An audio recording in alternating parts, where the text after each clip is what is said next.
and the print media, and she just happened to be streaming live right now, periscope.com, Facebook. All right, spell that last name, Dvorak, D-V-O-R-A-K. She is also the Senior Foreign Policy Advisor for the Committee for Responsible Foreign Policy. She is a TV correspondent for CW6 News San Diego, as well as One America News Network, and her website, thekdreport.com. Kimberly, how are you? I'm doing fine. How about yourself, Chuck? I am fair to partly cloudy today, anticipating that great debate. Yes, sir. As I said, which I thought was very clever, I said, yeah, it'll be Trump against Biden and Chris Wallace. And Chris Wallace, yes.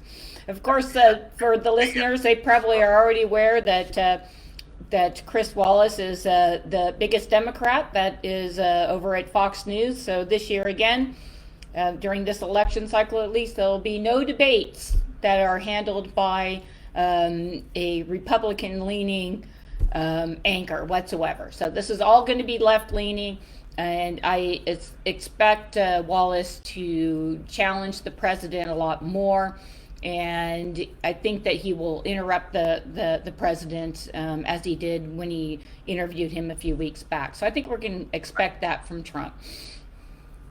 See, there's this little thorn in President Trump's shoe. Whenever he told Chris Wallace, face to face, because Chris was giving him some bad, whatever, advice. Information, yeah. He said, you're never, ever, ever going to be as good as your old man. Yep. So, and Chris Wallace has never let that go, sometimes you just have to let it go, don't you, Kimberly? Like, yeah. You hit the ball into the woods and, we're going to talk about golf.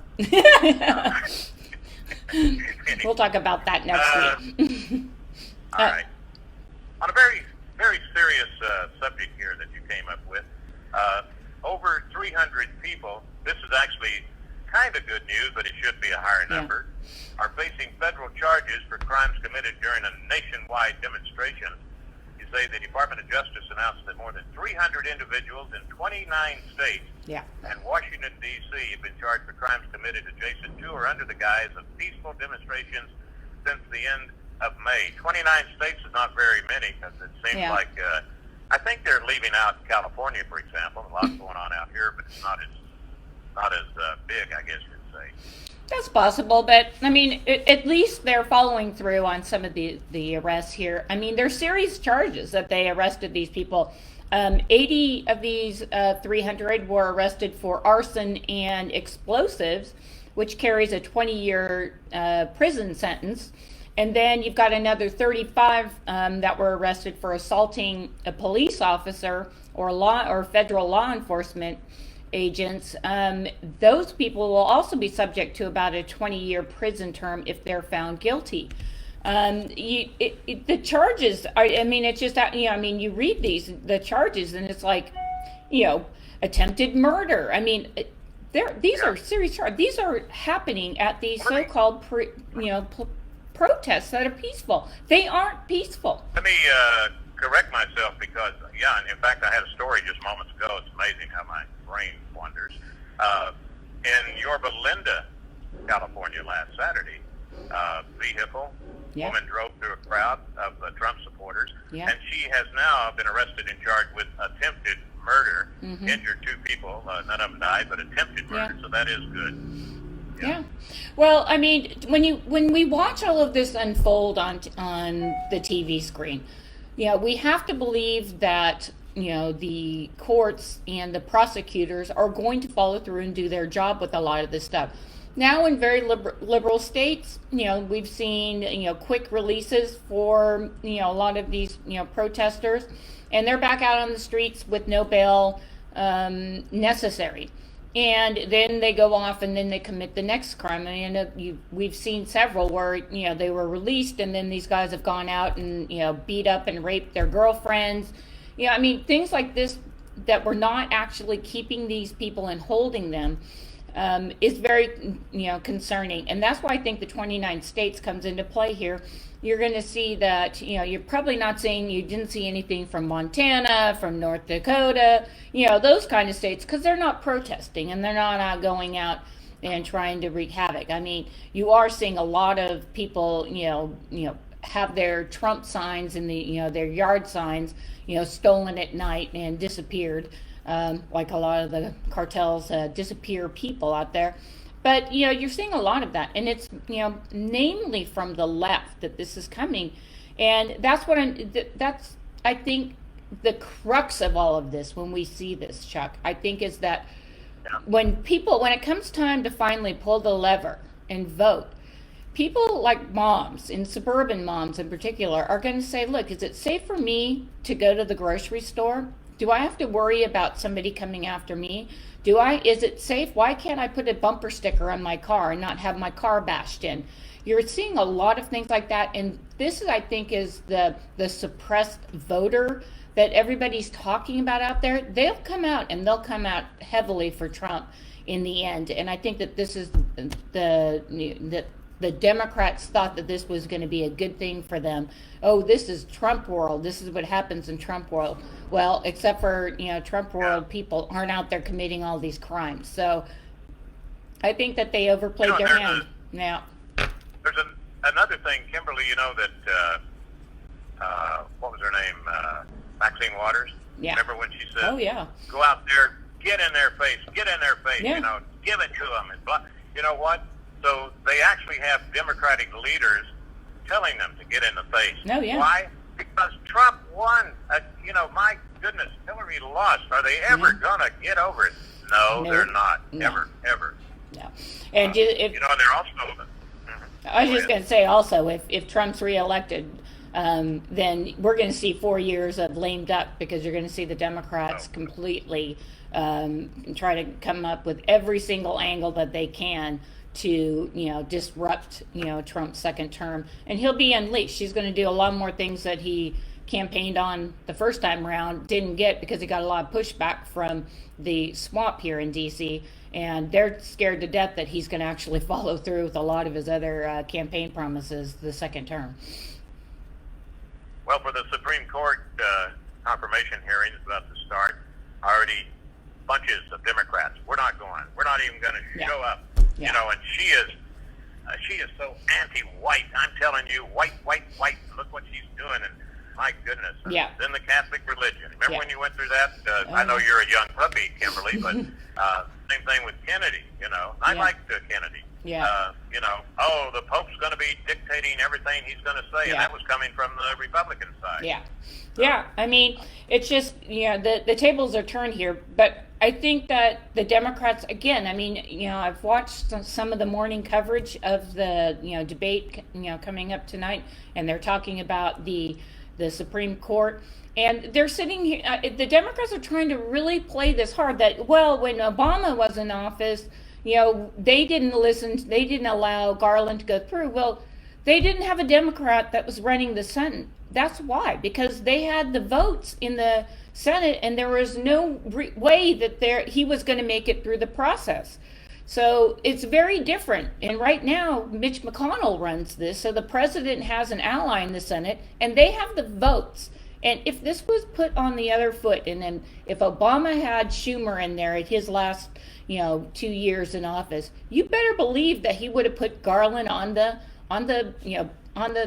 court. It just would have happened, and this would have been the person that ultimately replaced Scalia. I think what's hard for them to get is that Ruth Bader Ginsburg was a huge super liberal icon to them, and then they're going to this is going to be replaced by somebody who's Catholic and believes in life, and they're worried about Roe v. Wade, which it's settled law. I don't think that the court will ever go back there again, but it's a scare tactic for some people.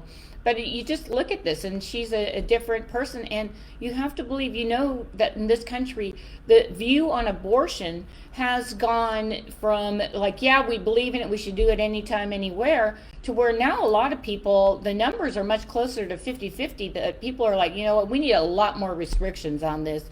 And having abortions after your fourth month, we need to re-examine this situation. So I think that that's kind of the level that the Democrats are looking at, that this is what the court may look at. But there's no indication that will happen, and I just don't think they'll go back and revisit R. V. Wade. I think you're probably more up on this than I am. Not probably, definitely are. Is? Yeah, that's good enough. Thank you. Anyway, Harry Reid, didn't he throw the wrench in the wheel here and a lot of the stuff that's going on? Yeah. And Democrat Harry Reid started all this stuff, and the Republicans let him get away with changing the rules, and then all of a sudden, now they're complaining about it. Yeah. Again, elections have consequences, and Obama stated that very, concisely when he won the election, and in his first couple of months trying to get Obamacare off the ground. I mean, elections do have consequences, and when you change rules like Harry Reid did, you had to know that someday that there was going to be a Republican leader, and they would use it the exact same way. So, he's sitting home in Nevada, and I just don't think that he understands or really cares about what's going on. But the mess is here, and the Republicans have the opportunity here, and they are going to take it, as they should. If you get a chance, and I'm just going to throw this in here, John Zimmerich, I think you're probably familiar with him, Zmirek, wrote an interesting article. Amy Barrett is not a safe pick for the Supreme Court. It really surprised me when I saw this. And his leaning is that, she is a devout Catholic. And they get into the whole thing with Pope Francis, who also is one of those who hates Trump. Yeah. So, you know what I'm saying? Boy, then she would be the logical pick, because she'll run against the president. I mean, if that's what they're going to use, if that's the measure they're going to use, then great. They should be happy, because now they'll have another justice that will not side with the president. I mean, even the two that he's already picked have ruled against the president on some issues. So, they're not like partisans. I mean, they're sitting there and they're looking and they're weighing, past court cases and what precedent this may set moving forward and things of that nature. And, in the end, when they put on that black robe and they're on the Supreme Court, they take that very seriously. I mean, it doesn't matter if you're a Democrat or Republican. You sit up there and, I've seen Sotomayor. I mean, I've seen her rule. I saw her rule against Obama on a number of issues, which, you just can't, paint this with a brush, whether it's red or blue. You have to look at it from the perspective that when they get there, they get the seriousness of it, and they will follow through and do, what they believe the Constitution has told them that the rules that they have to follow there. And they only bring up the Democrats only bring up the Constitution if they have to find one part of it that they think is going to sound good on their side. Otherwise, the biggest problem we have, and a lot of people have been talking about this, a lot of smart people, is the fact that we have all these unelected judges that are making laws. Yeah. And it shouldn't be that way. That's the biggest problem we have. And we got these circuit courts. I know they're appointed, just like the Supreme Court. You rule on a law. You don't make it a law. Yeah. Kimberly, you got another exciting article, but I'm going to tell you something, listener. If you want to read this entire report, you're going to have it at thekdreport.com, right? Yeah. Over 300 people facing federal charges. We hope it's 900 by the time you get around to reading it, all right? But there's another one. We go from 300 people. How about 39,000? Yeah. Are you ready for this? 39,000 unidentified bodies are languishing in the country's morgues. And no, it's not in New York City, or it's, okay, I shouldn't have even done that. But when I first looked at it, it's not in the Middle East, let's put it that way. It's not in the Middle East. Yeah, it's Mexico. Yeah. Yeah, there's some serious issues going on. Obviously, COVID has hit them as well. These 39,000 unidentified aren't COVID related, unless, at the end they decide they're going to deaths are going to be, related to COVID. But these are 39,000 people that have been unidentified. They have 300,000 people that have been murdered the last 14 years, and 73,000 people are currently missing in Mexico, our neighbor to the south. Not the Middle East, not over in Africa anywhere, but our border neighbor has got these serious problems, and of course it stems from the drug cartels. But let me set this straight, okay? The 73,000 didn't cross the border and not tell them they were leaving. No. They're just nowhere to be found. Nowhere to be found. They're probably in mass graves somewhere. The cartels remember are. all those graves? Yeah, and they continue to dig them up. Though? Yeah, they continue to dig those up, and like the university, students that went missing like 4 years ago or so, and the parents marched, and then they found them in a mass grave where they just, these were just college students going, on a college trip, and they were in a bus, and all of a sudden they just, disappeared. And this is a commentary. Very little time, and this is a really important thing. When we come back, listener, we're going to talk about Jalicio's new generation cartel, CJNG. Boy, have they become advanced. It sounds to me, according to this report, they're catching up with the United States when it comes to using the right technique. Kimberly Dvorak, D-V-O-R-A-K, the website, vkdreport.com. I was talking about Jalicio New Generation Cartel, and most people just call it CJNG, but I like that, Jalicio. Might be a cheese. Yes. I'm going to let you go with this because they're doing so much, Yeah. Well, a few months back, I actually met with a former DEA agent, and he lived up in New York, and he was, the agent in charge for the DEA in that region. And I met with them for a couple hours and talking about, what's going on in Mexico and what the cartels are doing. And I think it was kind of, the frustration for both of us is that, look, we're spending all this money in the Middle East and, for wars that we don't seem to be able to win, while just south of our border, we're seeing a much more violent situation, and there are more people dying in Mexico than actually in the wars right now in the Middle East, at least within the U.S., our front of it.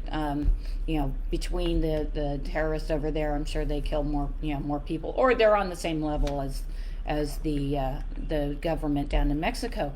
But what's stunning about this is that these cartels now, they have procured the latest military arsenal, and they, just over the last, this year, we've seen 850 drone incursions into this country, and those drones are able to carry 220 pounds of cocaine. And so it's a lot easier. 220 pounds. 220 pounds of cocaine on those drones. So it's much easier for them just to fly these drones across the border somewhere, drop it off. Then, of course, the cartel people on the U.S. side, they go run out, they pick it up, they move, and nobody's the wiser for a lot of this stuff because the drones are small enough that they're hard to pick up on the radar. So we're seeing things like that. We're also seeing that the cartels are, packing these RPG rocket launchers made by Russia. And they also have these 50 caliber machine guns. So this is all military grade arsenal. Where are they getting them? What are they going to use rocket launchers for? Are they going to want to bring down airliners? Are they wanting to wipe out the people that are hanging out at the bull ring fight on Saturday? These are things that concern Mexico. We're also, this one last thing I just want to mention because I thought it was pretty funny. They're making down there, all of the cartels, Los Zetas, Sinaloa, and the New Generation, they're all making their own homemade tanks. They've called these tanks Rhinoceros, the Batmobile, Monster, and the Pope-mobile. These armored vehicles can go 70 miles an hour down the road, and in the wake they are throwing out nails and oil, so if law enforcement is chasing after them, they'll get into accidents or their tires will be punctured by all this stuff. You know what? And Kimberly, as we almost run out of time, there's one other thing, listener. They also have these floating drones that are unbelievable. It's wonder they don't sink. Yep. I know, they've got it all. Plus the narco subs. So, yeah, I was going to say, they're using drones very creatively, and when they right now, because of the COVID and the borders are a little more secure, and it's making it a little harder for them to get their drugs across. They actually are sitting there and coming up with new ways to fight the fight the border situation and to fight each other for those routes that, where the drugs come up through, Baja California and San Diego and then in Texas and whatnot. So they're fighting and warring. One of those narco submarines wouldn't have a hard time getting to San Diego. Yeah, I know. All right, Kimberly, we are all out of time, dear. Thank you very much. I appreciate this report. Look for it. You'll find all of it again at thekvreport.com. thekvreport.com. Kimberly Dvorak. We'll be back. Thank you.